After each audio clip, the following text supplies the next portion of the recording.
It's such a pleasure to be here at an event in the north of England and to see so many people here, so thank you very much for having me. I hope you won't need the subtitles since we're in the north, but if you do, just let me know. I did say to my son that I was coming to do this talk and asked him if he wanted to come to B-Sides as well, but he told me it was boring to talk about cyber attacks, so it's great to be with people who don't think that it's boring. So thank you so much for having me along this afternoon. So, as mentioned, my name's Heather Lowrie. I'm a Chief Information Security Officer, which means that I look after information and cyber security for the organisations that I work for.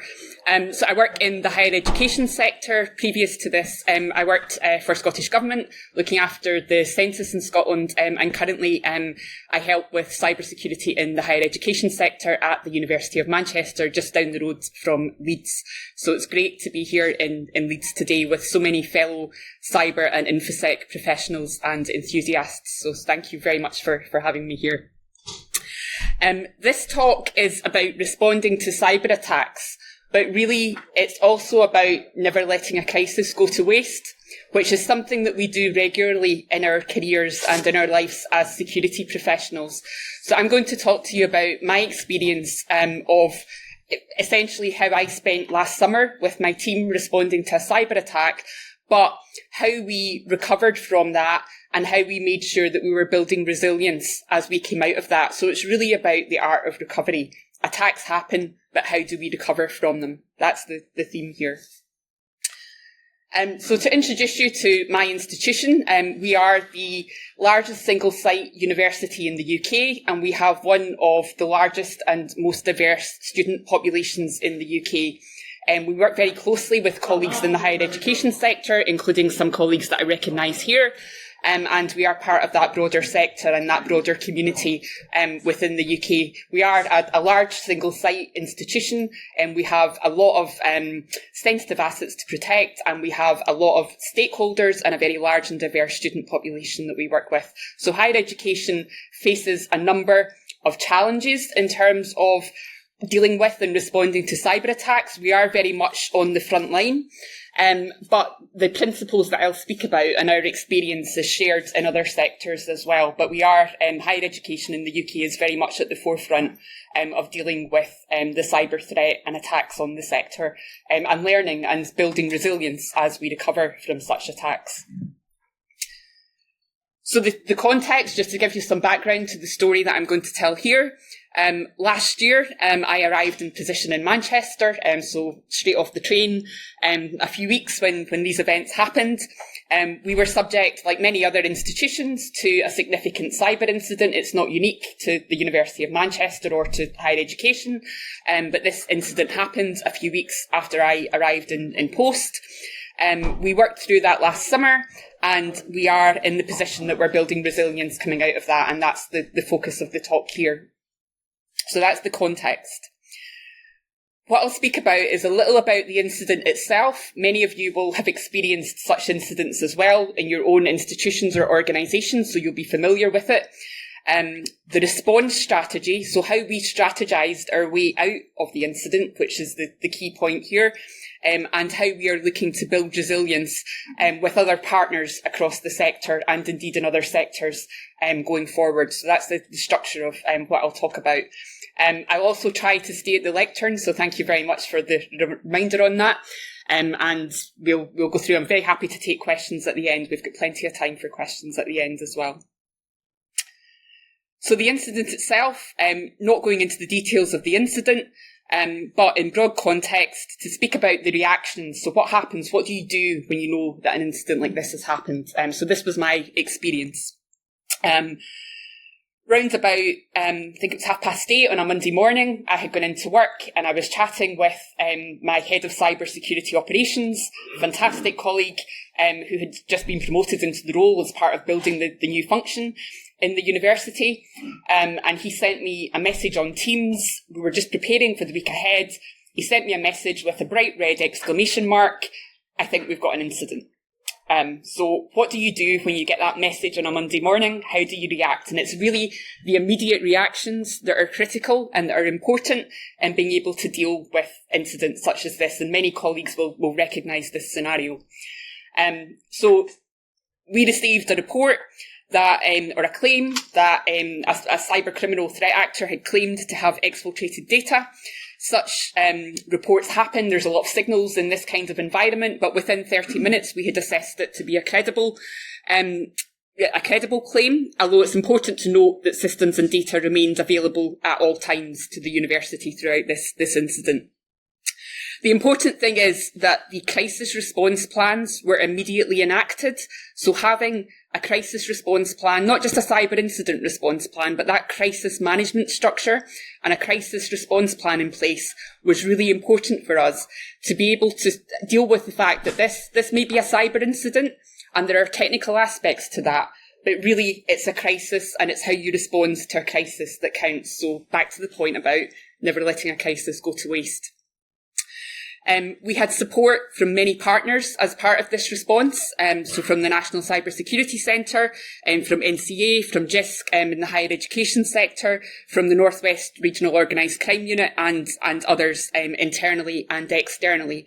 And that coalition of support was really important to us as well, because we ended up working through this with a very small team for several months.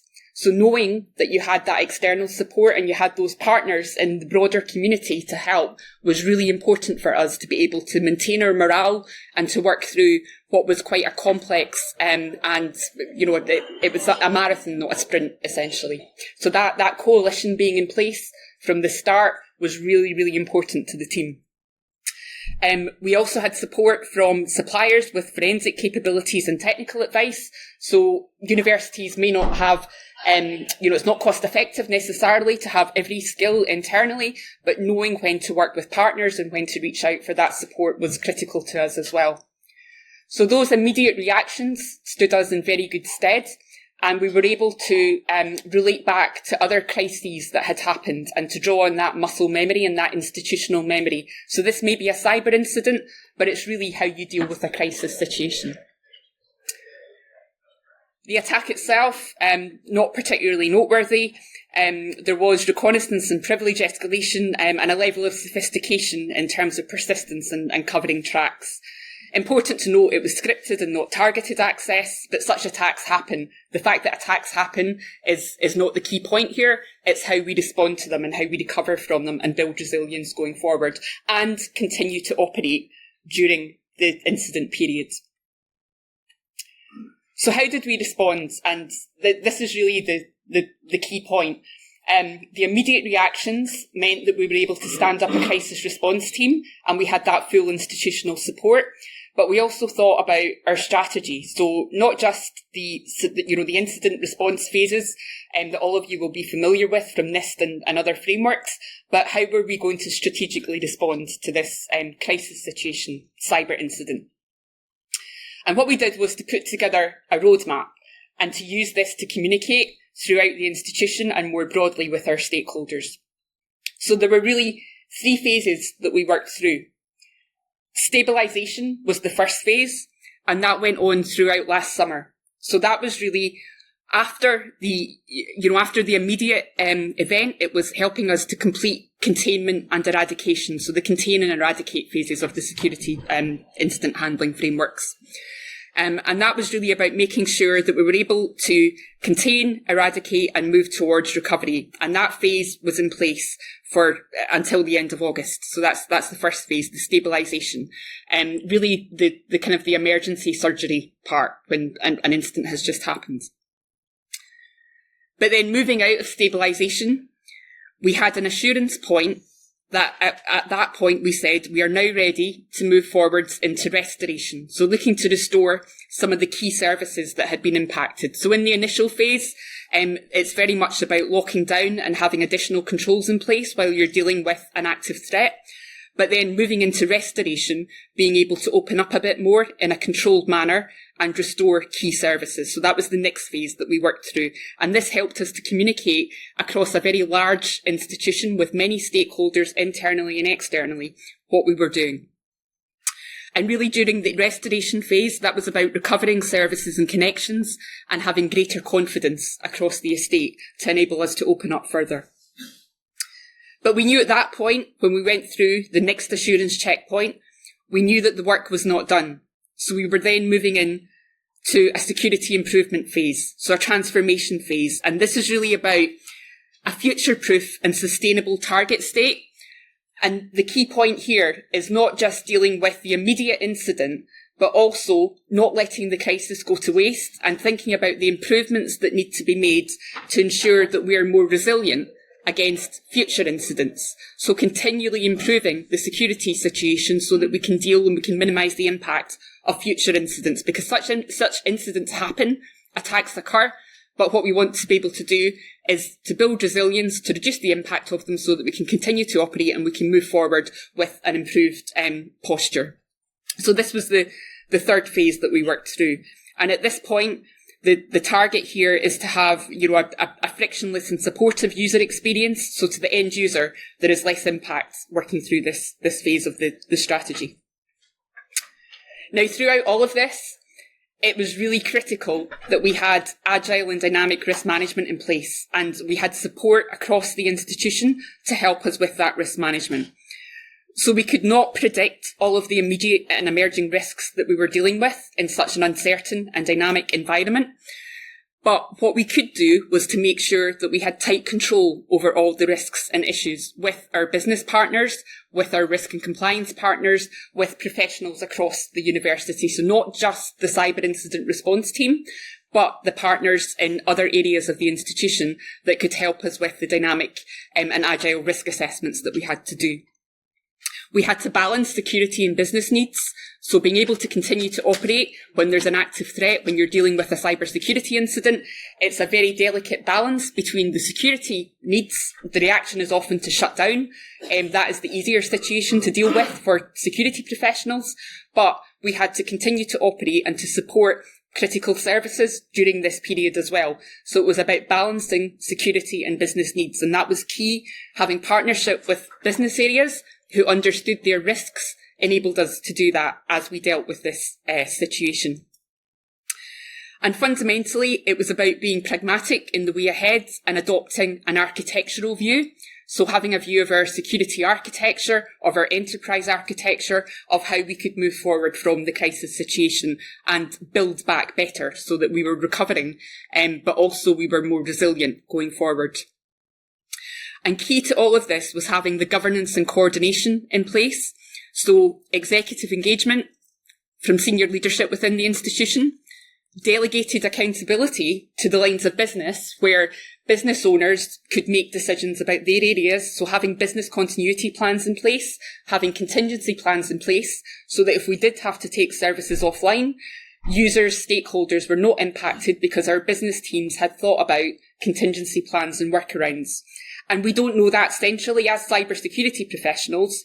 We don't have full visibility or understanding of contingency plans in business areas, but delegating accountability to people who do understand and who are close to services enabled us to continue to operate through this period. And the coordination of the response was critical. So going back to the point about thinking about this as a crisis response, a crisis situation, having that coordination and governance across all of this was absolutely critical. So that was our response. And then going forward, what are the impacts of such an incident and how can we build resilience? And this is not just about this incident. This is for all of us to think about what are the impacts and how do we build resilience as we come out of these attack scenarios. So the impacts are often felt across the communities that we work with. It's not just about security recovery. It's about needing to deal with the incident and also deal potentially with technology and security debt. There are many organisations that have to not just recover, but also rebuild coming out of these kind of incidents. Working with partners and collaborators, so partners, collaborators are impacted. People can, move from an abundance of caution. They can isolate their networks from yours. Partnerships are impacted, so working with stakeholders, sharing as much information as you're able to, communicating openly and transparently is critical in dealing with the impacts. There are regulatory impacts to work with, so having legal and regulatory teams involved in the response, as well as other professionals, is absolutely critical. And then in the case of, universities, research and operations, so making sure that we're able to continue to support critical research partnerships, critical operations is really vital as well, because they are all impacted after such incidents. And very importantly, the human impact. So I mentioned this was quite a small cybersecurity incident response team. There is a lot of, incident response teams, it's not the kind of situation where you can just throw additional people at the problem. It's about protecting the impact on that small core team so that they can deal with incidents over an extended period, and also being aware of the fatigue, the fear, the concerns that are generated in the wider organisation, and also in, the wider sector and the wider communities that we serve. So very important that we recognise that such incidents have a human impact, and that is, as leaders in our organisation, that is our primary concern, is to deal with the human impacts, because it's the people that help us to recover and to build resilience going forward. So I can't overstate that point enough. Just to restate that point, it is real for people. So when such incidents happen, it's real for everyone involved. Very technical. There's a lot of technology and the technical expertise involved in the incident response, but it's people who are affected. Business is affected, and it's, that single team working that is needed to grip the situation and to deal with it and to recover. So in terms of how we turned a negative into a positive, so taking a crisis situation, thinking, how can we turn this around? How can we mobilise to come out of this?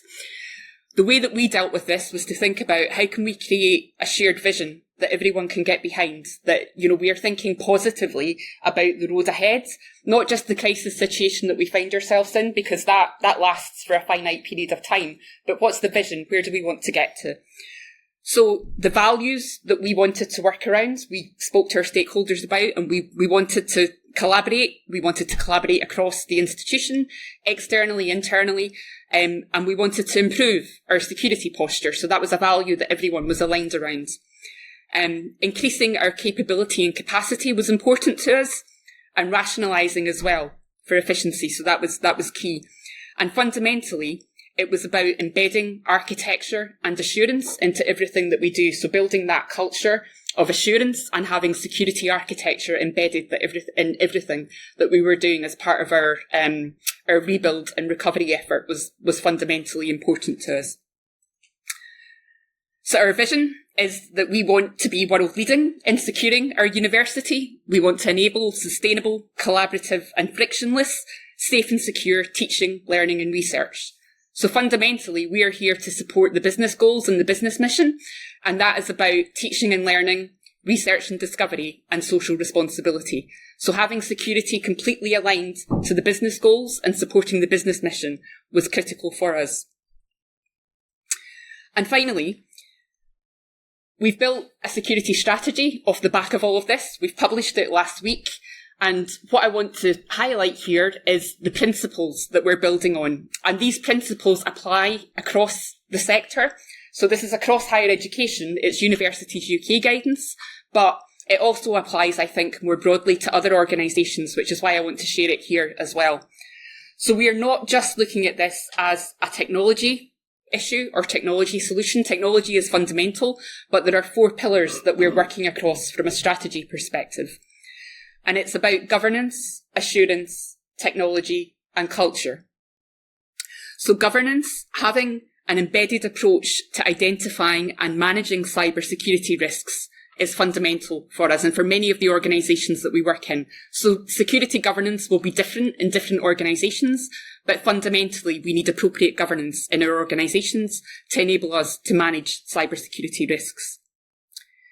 Assurance is fundamental as well, encompassing both internal and external review, so building that culture of assurance where we're not only secure, but we are also seen to be secure, and we are working in partnership with teams internally and externally. It may be a 3 lines of defence model, it may be whatever model you have in your organisations, but having that culture of assurance, openness and transparency is critical.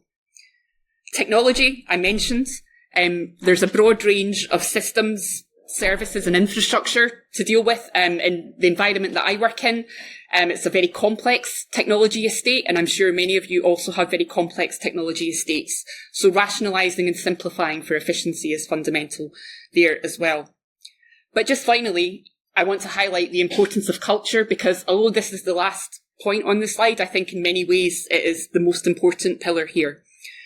So having that culture where we encourage open, honest and transparent consideration of security issues, where colleagues are supported to report issues. They know that those issues will be dealt with advice, guidance, support, and everyone will benefit from the learning. That's the kind of culture that we want.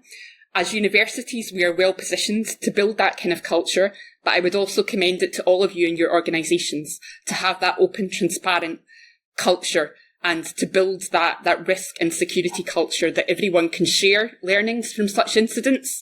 We can speak to each other, we can take advice, we can learn how to rebuild and recover and be more resilient going forward. That is absolutely critical, both organisationally and across, I would suggest, across the whole of society as well, as we look to recover from such attacks. So thank you very much. I am more than happy to take any questions that you may have. I think we've got about 5 minutes before the next speaker.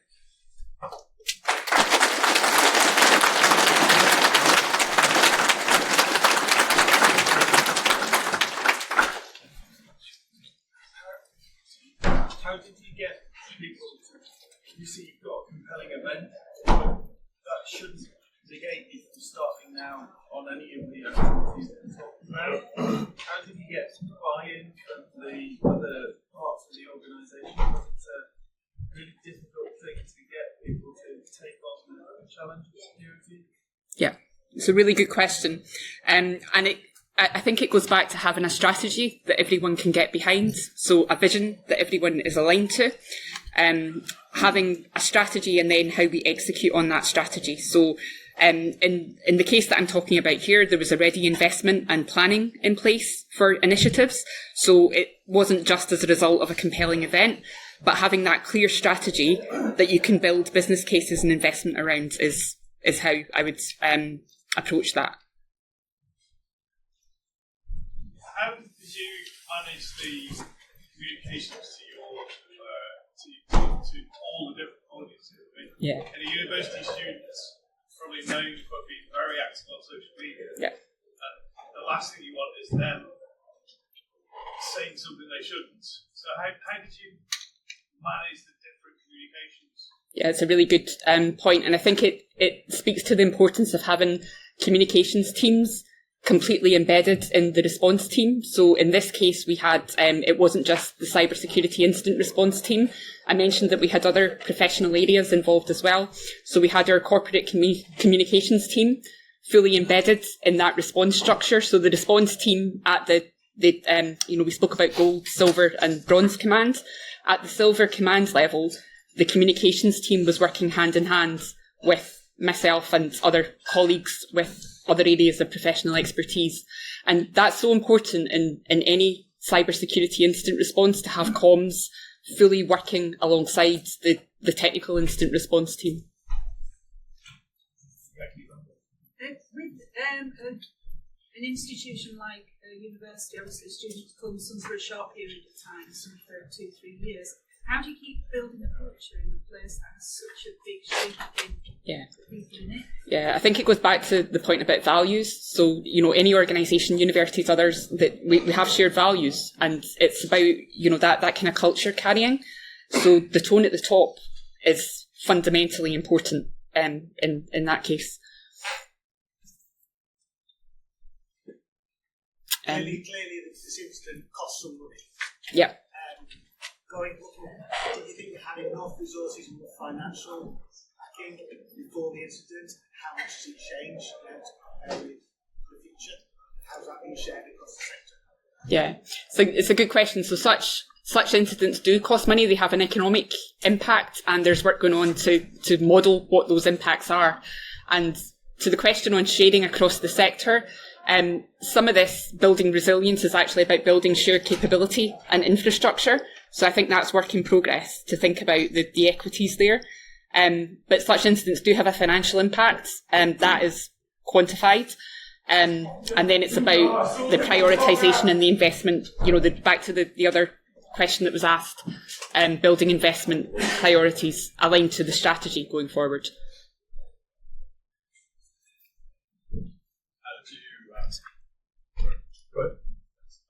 How did you deal, what was your strategy to deal with kind of the fatigue aspect? Yeah. It's high pressure, some stress. Yeah. Not with the CIR provider, just Yeah. Yeah, so internally, if you have a CIR provider, you're still very much relying on the expertise and experience in a small internal team.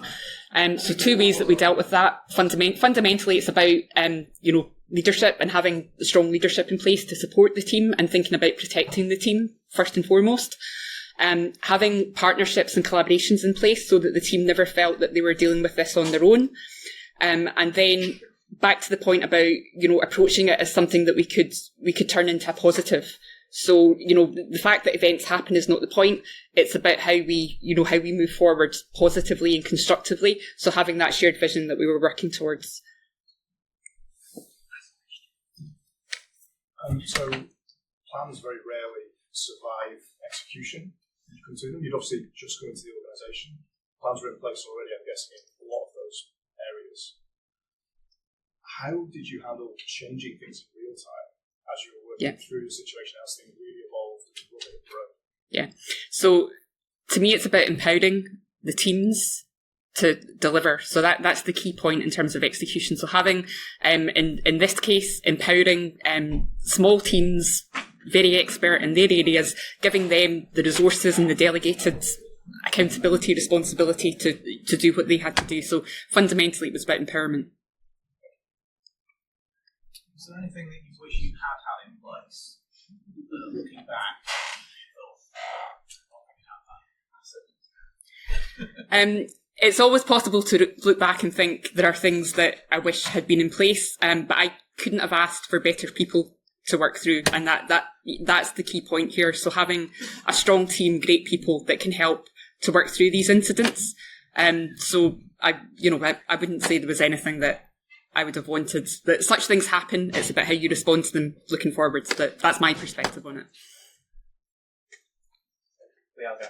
Sorry, apologies. I'm more than happy to chat afterwards if anyone wants to ask any further questions. Thank you very much for your time.